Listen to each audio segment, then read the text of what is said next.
y'all, it's Monico Texas Gal Studio coming to you with a little vlog.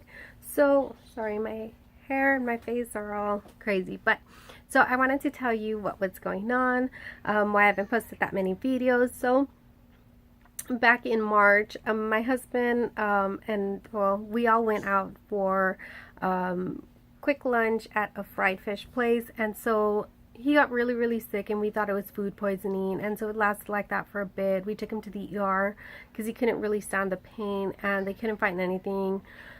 The following day we went to his doctor's, and they said really there was not much, and I then suggested for them to do a sonogram because my mom thought that, you know, she's had her gallbladder removal, and so she said it sounded more or less like the same pains she was getting before she had that procedure. So I suggested that to the doctor, and she said yes, we'll go ahead and do that. So they did a sonogram, and they said that they were going to get back to us if it was an emergency, that he needed to get a gallbladder removal. So a whole week passed by and they didn't call us back. Finally we go back about a week and a half to ask, you know, what's going on with the results. So finally she's like, yes, we need to schedule in a gallbladder removal. So they schedule us to go with the surgeon, or for him to go in and get, I guess, reassessed or evaluated. So he goes in, the doctor tells him to pick a date. He picks April 3rd. And so the doctor explains to him, or the surgeon explains, that he is going to be an in and out patient. He'll be released by the afternoon if all goes well. So that didn't happen. We got there April 3rd. He went in. He came out with a lot of pain. So he said, we're keeping you for a couple of days. We're like, okay. It was a bummer because we thought, you know, it was in and out. Okay. So they released him on Thursday. He said he felt better. On Friday, he started feeling really sick. Lots of pain. By Saturday, he had a lot of pain, and my mom and like my sister have had that gallbladder removal as well, so they were kind of freaking out because they've had it done and they didn't have that much pain like he was feeling. So they suggested for me to just take him back to the doctor on Monday. So I did. We go back the following week, and we're in there. What we notice is that my husband's eyes have changed color. A yellow tint is on his eyes, and his face is turning yellow as well. So he is getting jaundice. And now he says, I need you to go back to the doctor. We need to do a CT scan on you, and we need to see what's going on. Sure enough, there is a leakage in of bile going into his body, and so that is where the pain is coming from, and the yellowing as well. I'll get to the yellowing in a minute, but that is what's happening. So they need to stop that leakage. So what they do is they go in through his mouth, and they put like a tubing called a stent in, I guess, wherever his gallbladder used to be at. So it's there for about 4 to 5 weeks. He's still complaining about pain, I think, a day after that. So they do another scan, or I think they do an x-ray to make sure that the stent hasn't moved. I know everything's fine there. They do a sonogram, and on that sonogram there's a big old like bubble of bile just leaning against his liver. So they need to extract that. So they take him in, they pinpoint where they're going to go in through. So there's like a 12-inch needle going through the side of him, in through his liver, and they're extracting this bile out of his body. They weren't able to take it all out, but as much as they could. And so that procedure was done. So by Friday of the second week, they release him. On Saturday, he's getting fever. He's spiking with fever. On Sunday, he's really bad. We try to go to church on Sunday just to do a little prayer because we are feeling so overwhelmed. Our feelings are just, I mean, we're just really scared. I'm really scared. I'm not sure what he's feeling. I can't even help him. He's just scared. Like, he should have been better by now. And with the stent placement and the bile removal, everything should be good. I mean, obviously, if there is fever spiking to 103, 104, he is infected somewhere.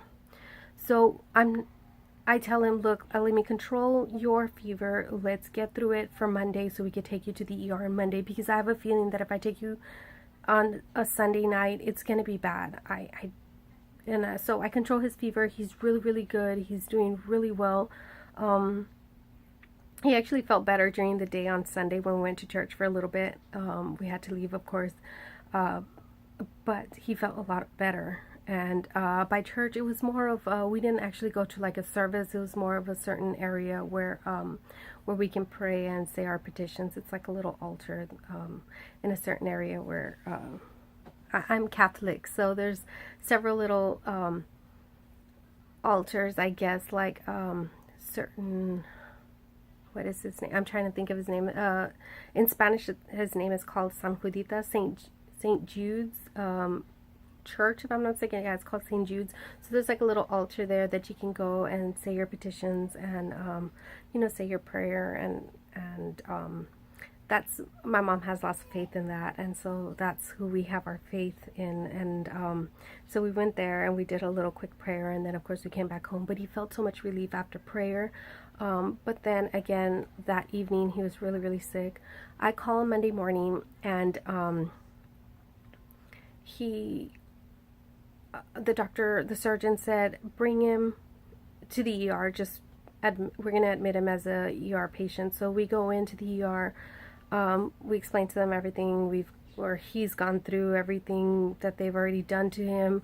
I mean, by this point, we're already talking like the CNAs, where we're just telling them exactly what he's had, what medicines he's taken, what painkillers, we're at it. Finally, they do another scan, and there's more liquid in his system. So they go in, extract that liquid, then leave a bag in place for an entire week. After that extraction, he was so much better. After they left that bag there, he felt so much better.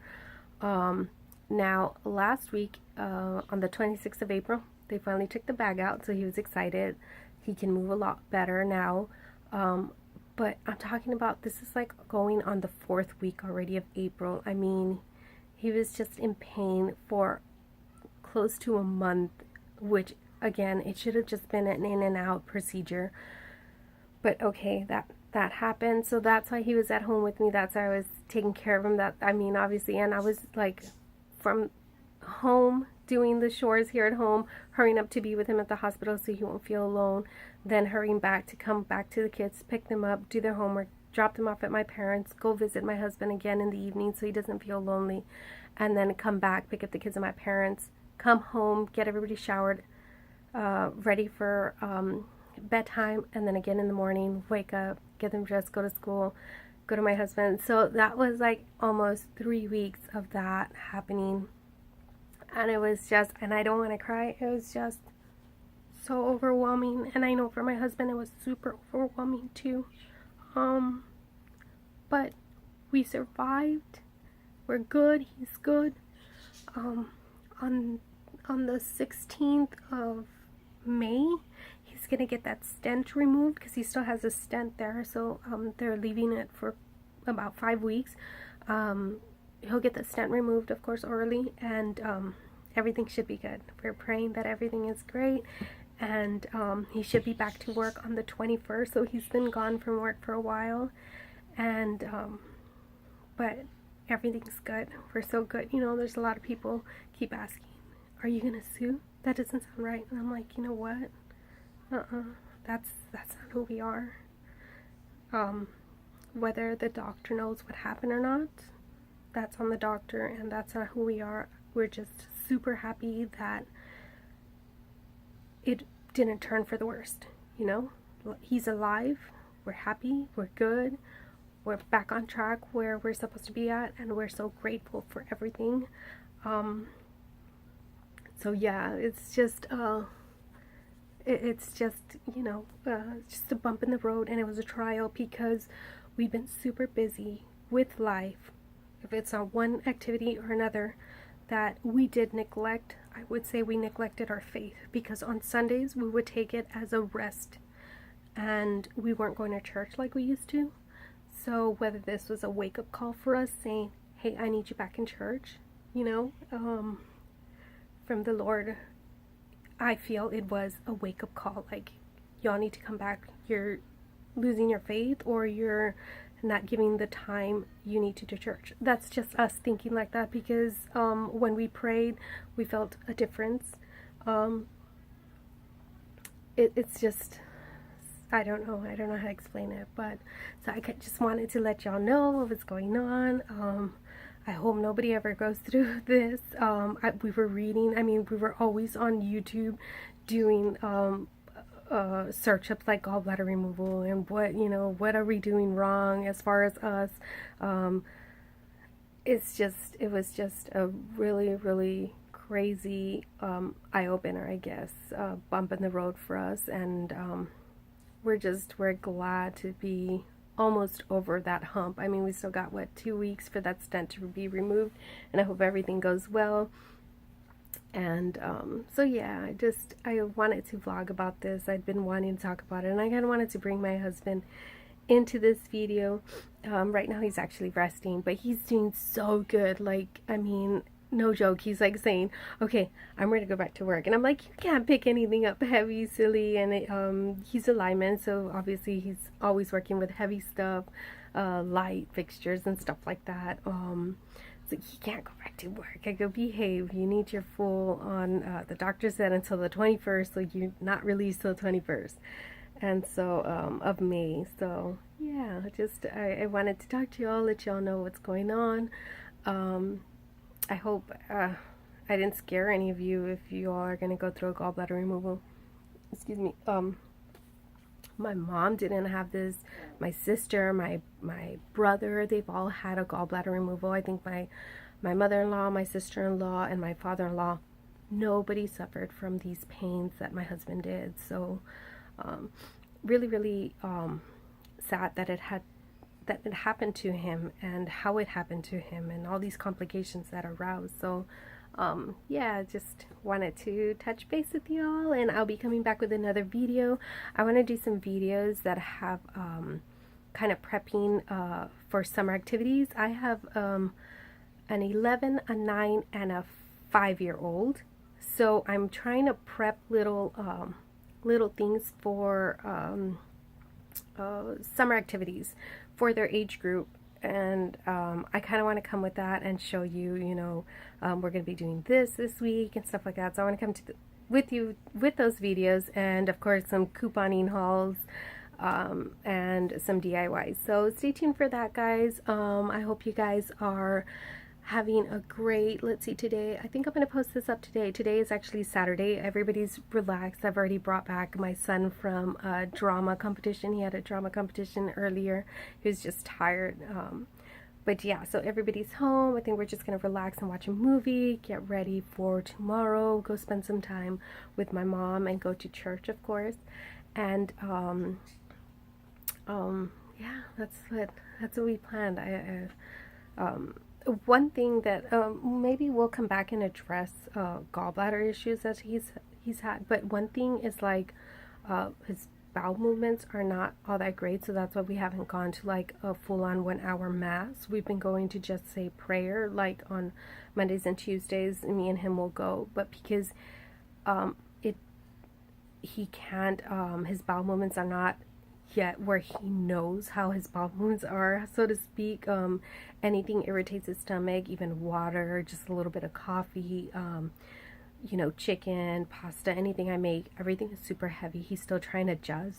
So yeah, that's one thing, you know, if you are having a gallbladder removal, to expect that. But other than that, there's none of these complications should have happened. So if anyone, like I said, is having a gallbladder removal, don't be scared.